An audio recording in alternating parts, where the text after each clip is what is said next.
Othman ni mtu mwenye uzoefu na weledi mkubwa katika masuala ya sheria, haki za binadamu na utunzaji wa amani. Sote tunafahamu alikuwa jaji mkuu wa Tanzania kutoka mwaka 2010 hadi mwaka 2016.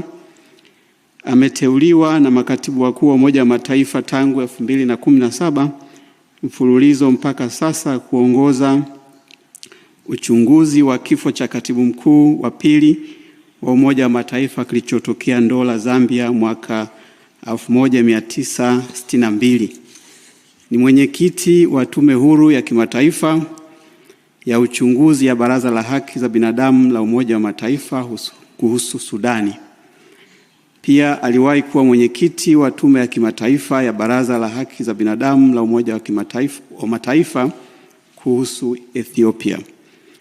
Ni mshauri mwandamizi wa mwendesha mashtaka wa Mahakama ya Kimataifa ya Uhalifu ICC.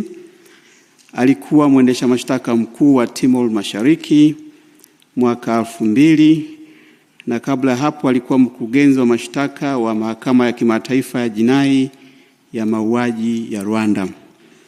Alikuwa pia mwenyekiti wa tume ya kuangalia mfumo wa haki jinai nchini, kazi aliyoikamilisha mwaka jana. Asante sana Mheshimiwa Jaji.